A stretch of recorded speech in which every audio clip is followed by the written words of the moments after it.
Bonjour tout le monde et bienvenue à l'Influence Beauté.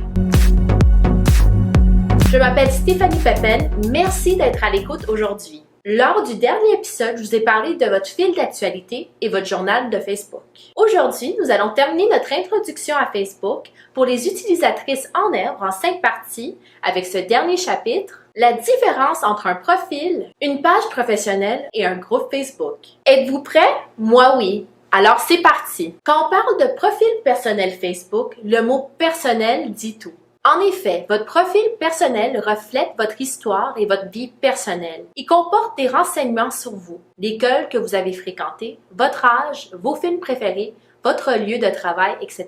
C'est un endroit où vous pouvez créer des mises à jour de statut pour vous exprimer, dire comment vous vous sentiez et ce que vous faites. Vous décidez de la quantité d'informations que vous voulez y afficher. C'est un endroit qui vous représente en tant que personne. Nous vous conseillons de ne pas vous en servir pour gérer votre commerce, car vos publications risquent d'être identifiées comme étant des pourriels. C'est pour cette raison que les pages professionnelles Facebook existent. Mais n'oubliez pas que vous devez avoir un profil personnel sur Facebook pour être en mesure de créer une page professionnelle et un groupe. Une page professionnelle ressemble à un profil personnel. Elle permet aux entreprises, organisations et personnalités publiques, etc., d'établir une présence publique sur Facebook. Les pages Facebook sont publiques et une fois qu'une personne aime votre page, elle reçoit dès lors des mises à jour sur votre commerce dans son fil d'actualité. Bien que votre page personnelle soit associée à votre profil, elle est en fait un endroit distinct où faire la promotion de votre commerce. On y retrouve plusieurs fonctionnalités comme une fonction d'analyse et de publicité. Pour vous renseigner sur le sujet, vous pouvez visiter www.facebook.com/business. L'objectif de tout groupe Facebook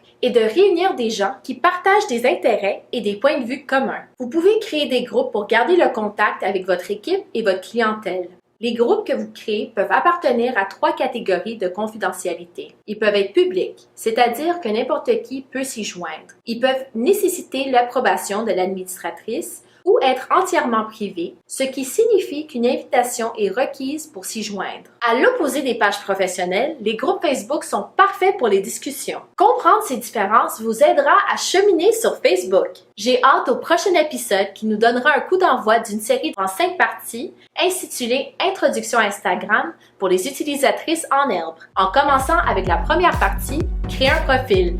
Restez branchés sur les médias sociaux.